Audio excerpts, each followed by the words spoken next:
Yes. And then we have a total for the locally funded project. We have a total of 120,822,000. For our financial performance, the NHCP maintains satisfactory performance based on its budget utilization rate. Combining the for 2024, combining the current year plus the continuing appropriations of 2023, we had an allotment of 360,727,000, of which 86% was obligated and 82.74% were dispersed. Next slide, please. For 2025, as mentioned earlier, we generally have satisfactory financial performance. As of today, we have a 48.15% disbursement rate. Next, please. Same with our physical performance in 2024. As you can see on the slide, we have met our target except for the preservation of and management of our historical asset. Dun po sa percentage of restored and preserved sites open to the public, we have negative 9.71% dahil po close po yung ibang museums namin, and actually dalawang museums po for rehabilitation, but all the rest we exceeded our target in 2024. Next slide, please. So in 2025, on track naman po kami sa aming mga targets. Next, please. Our trust and priorities for 2026, just a background po, in 2021, the NHCP came up with a 5-year development strategic plan. So this is to address the needs, challenges, and expectations during the pandemic. So applicable new normal, the new normal agenda, we had outlined our strategic directions to guide us in the implementation of our programs, activities, and projects for 2022 to 2026. So 2026 is the last year of that 5-year strategic plan. So we're going digital. We will launch the Improved National Memory Project, as mentioned by the chair earlier. We have this online platform wherein we digitize and upload our collections of historical materials to make them available to the public online. This is through our National Memory Project.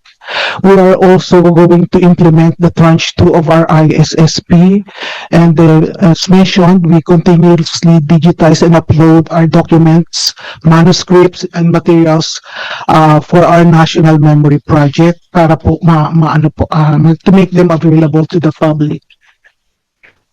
Next. Continuing advancement of organizational capabilities. Mentioned earlier, hanggang 2026 na po yung aming strategic plan. So next year, we are crafting our next 5-year strategic plan for 2027 to 2031. We are also preparing for the Government Optimization Act kasi just to address our emerging needs.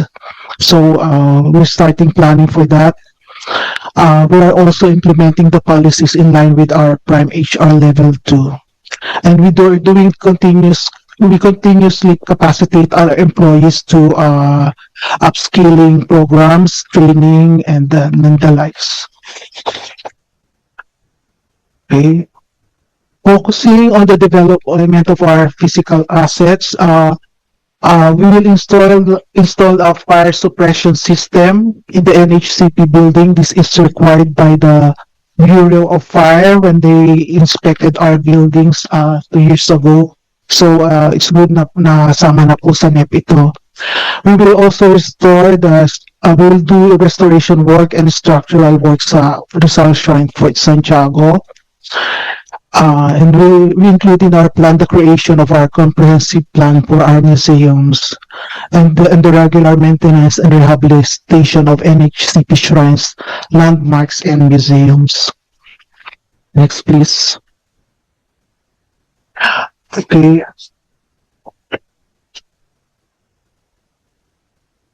Among our trust and priorities, the institutionalization of interdivision and interagency collaborations. In 2026, we will commemorate the Philippine Diplomatic History and Diaspora. So, yung background lang po nito, noong 2023, nasabi na po natin na the President issued a proclamation declaring 2023 to 2033 as dekada ng kasaysayan ng Pilipinas, and each year we assign po themes. So in 2026 our theme will be Philippine Diplomatic History and Diaspora. So very timely din po dahil the Philippines will be hosting ASEAN Summit in 2026.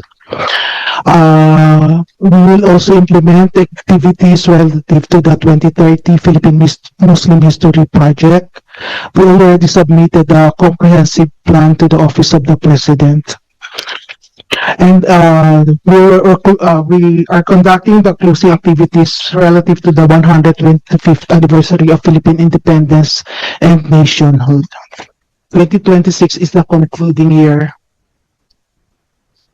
We are coming up also with the national guidelines on restoration of cultural heritage properties. So as of now, we are doing focus group discussions with our stakeholders so that their insights, their inputs will be considered in the guidelines we are coming up with. We're also doing information dissemination campaigns on NHCP's regulatory functions. Kasama na po rito yung mga heritage conservation, mga issues on na marami pong as of now, mas marami po kaming ina-attend na conservation heritage issues. So we are doing information dissemination. We are also implementing RA 8491, the Flag and Heraldic Code, and the renaming of streets and structures. Okay, our wish list, following po the directive of President Marcos to stick with our NEP, we just rationalized and limited our wish list to 47,400,000 to focus on our own physical assets. Ito po yung mga additional payment po for general services, janitorial and security of NHCP museums. So NHCP museum po maintains and administers 28 museums all over the country. So we need to augment yung payment po ng security and janitorial services. Your Taal museums are closed? It's open. Oh, They are open.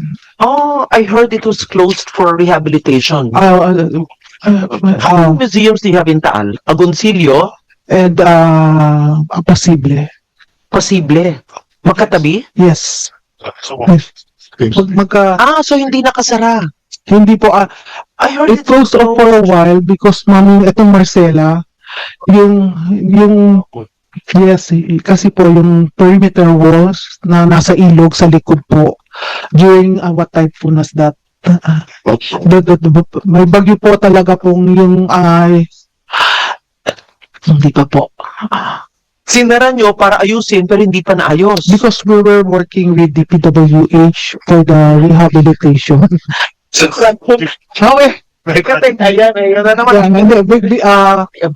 What we did is we pull, kasi as mentioned earlier, we maintain 28 museums. So we have a budget for the usual repair and maintenance. So, nung wala na po, kailangan na po talagang i-repair, inano na lang po namin ngayon. Kinul namin yung mga budgets from other museums para po kami na lang po ang gagawa. Kailangan pa po namin detailed engineering. We just wanted. Wag na kayo pumunta sa DPWH. Hindi na po. Gaya ng CCP, sila naman ang nag-bid. Diba? Wag na, please. Hindi na Kasi mamahal pa yan ng 20%. No, totoo. Di ba? Lahat sila mas mahal pati classroom eh. Oo. So, bakit wala sa wishlist mo yun? Kasi po, for this year po yun kailangan naming ma-rehab. So meron na kayo, ginagawa na nyo. Okay, very good. So, hindi na namin papakalaman. So, meron na. Oo, pero bukas naman siya. Baka delikado, baka gumuho. Yun nga po, yun ang po ang worry namin, kaya kami na rin po Yung bahay sa ilog? ano lang po, temporary, we put sandbags temporarily para po lang Kailangan structural engineer. Yes. Meron na kayo. Study, we are doing detailed engineering studies before we undertake yung Marami kayong magagaling na mga contractors at engineers, yung mga nagre-restore ng... So meron na ang gumagawa o pinapa-assess pa nyo? ongoing pa po ang assessment. Okay, I leave it to you. Make sure lang, huwag masayang. If I may, ma'am, just to add to that, Madam Chair and Honorable Senator Gatchalian. Nung lumapit po, nung pinuntahan po kasi namin, ma'am, we were informed na may project talaga si DPWH for the whole stretch. Kasi ma'am, di ba ilog siya? You know the place very well. Nung haba siya, ma'am. So they have a rehabilitation, supposedly maglalagay sila dyan ng parang walkway sa likod, bike lane, like that. So we coordinate with them. We coordinated with them for that para naman hindi masayang ang pera ng gobyerno. Sana kung ma-implement nila yun. What nangyari lang, for some reason, it was not implemented. So, sabi namin, we just put our money together, tayo na lang gumawa. And right now, we... Yan ang... Sana punta yung pondo nila. I may also, the river that runs behind the house is the river that goes straight to the Kaysasay Shrine. So, hindi na namin sakop yung Kaysasay Shrine, that is to the National Museum, but we have also talked to the National Museum about this. Kasi there was a bridge built there which is too low for it's useful for now, pero pag nung dumating ang malaking baha, ang dami mga puno na nabara doon. It's causing a lot of water damage. So in effect, the repair of our wall will also necessitate larger planning with the LGU on the rehabilitation of and proper maintenance of the river running from Kaysasay to the bay, in Pansipit River. Doing the detailed engineering studies, you have a professional doing it, and then you will get your own contractor to get it done. Okay, for this year. Okay, thank you. Next is the restoration and museum development of Museo ni Katipunan ng Katipunan in San Juan, 34 million. We also plan to acquire laboratory equipment for the implementation of our material analysis because we maintain a laboratory, so we plan to acquire the equipment para po sa aming conservation ng aming historic objects. And lastly is the fabrication of molten cast bronze of Marcela Agoncillo. This is also in Batangas. We have an existing monument, however, hindi po siya pang outdoor, nasisira po. Resin lang po siya, kaya we need to have a monument na pwede pong outdoor, na pwede pong ma-expose sa elements. DG, itong equipment, 3.2 million, is for what exactly are we going to test? Yung pong mga historical objects. We do analysis of historical objects. Like how old yung object? Yes, mga ganun po. Ganun ba yung analysis natin? Yes po. Honorable Chair, ano po, meron po kasi kaming conservation laboratory because